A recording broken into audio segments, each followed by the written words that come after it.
I'm Savina. Welcome to my channel. Happy Friday, guys. I'm really excited to get this video going. It's a little bit different. We're going to keep it short and sweet. So for today's video, it's something I was thinking about doing for a while now. I just want to kind of do a mini series, I guess you can say, about underrated characters from the Harry Potter series. For today's video, the character I'm going to cover is none other than the caretaker of Hogwarts, Filch.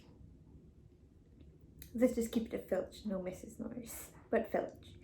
And I think his character is a really interesting one. He's in every book, every movie, but I think he kind of just, he's that character we kind of toss aside. So the interesting thing about him, and I'm sure if you read the books, even if you've seen the movies, you realize that Filch cannot do magic.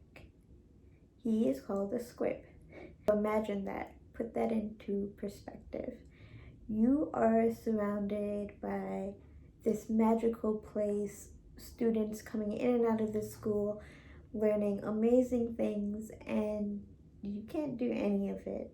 So, I understand his personality right there off the bat. Who wouldn't be a little bitter or angry, jealous? Case in point, Aunt Petunia. That's another one for another day. But yeah, can you imagine? How would you feel being surrounded by all of this magic and not be able to do anything? Not to mention that your bitterness, students already kind of don't like you because of your bitterness. And then, yeah, no matter how much you try, no magic. We do learn that he has indeed attempted to try to learn magic and be able to perform spells when he dropped the quick spells ladder. And as we know, that didn't really get him anywhere. We don't really learn much about him besides the fact that he's the caretaker of Hogwarts. If I'm correct, he started there around 1968. He has no mention of family besides Mrs. Norris. We don't even know how he got Mrs. Norris or how long he's had Mrs. Norris. Like I said, no mention of his family, so I think it's safe to kind of assume that his family is probably ashamed of him and he doesn't really have ties to them, or you don't know, but I think that's kind of the only thing that makes sense. And then as you kind of see his character evolve, I think a big question when it comes to him is when Umbridge in Order of Phoenix comes into play, he actually supports her really willingly and quickly. And I think that might have surprised people, or maybe not. Why do you think that happened? Is it because he felt like he belonged there? He kind of had a place finally?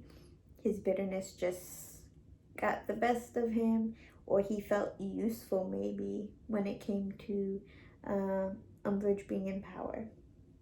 So one thing we do learn, and I actually saw a question, or I've had this conversation with people before, and they're like, hey, after he supported Umbridge, how come he was still at Hogwarts afterwards, and we see him all the way till Deathly Hallows? So what I have learned is, and you could correct me if I'm wrong, if you have even more information to share with everybody, I think that would be awesome.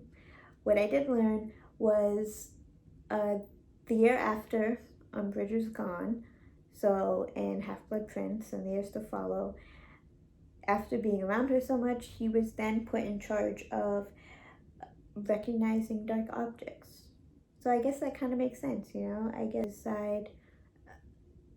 he didn't really see it as evil. Maybe he genuinely thought he was doing the right thing.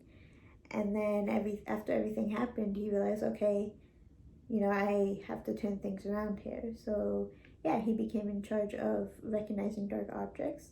It is also known in the Battle of Hogwarts, he helps evacuate students, And he also stays there himself through the whole battle, and they even say to participate himself.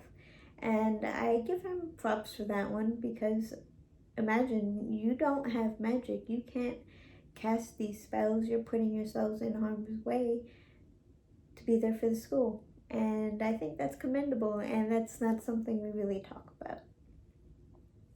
So yeah, I just want to get people's opinion on these things.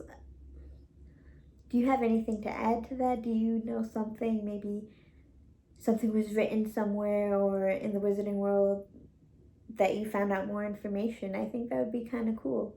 Like I said, also, I just want to point out David Bradley playing Filch. I don't think I could picture anybody else playing Filch right now. I think he did such an amazing job, and he got the personality down so much. It's amazing. So he's a character I think a lot of people have a love-hate relationship from the book itself, and then in the movies, because obviously he's kind of a miserable character, but then you learn all these things, and he's played so well, and I love that. I appreciate that so much. Before I go, I just wanted to touch on a couple of things. My sorting Hogwarts houses turned into a bigger project than I initially planned.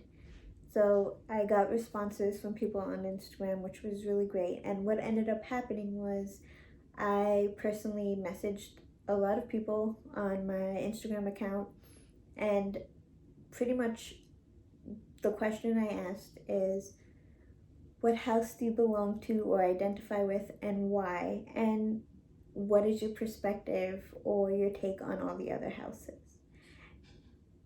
And it was a lot of fun. I started off just asking about 5 or 10 people, and then before you know it, I think I ended up roughly talking to about 50 people in the wizarding world, and it was really great. Like, everybody was really excited and intrigued with the response, and it turned into such a big project that I'm gonna break it up into 4 mini videos, one for each house, and I think that'll work out really well.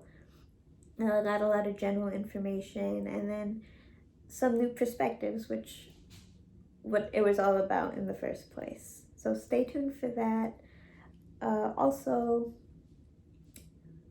I have something really awesome planned for when I hit my first 100 subscribers on here.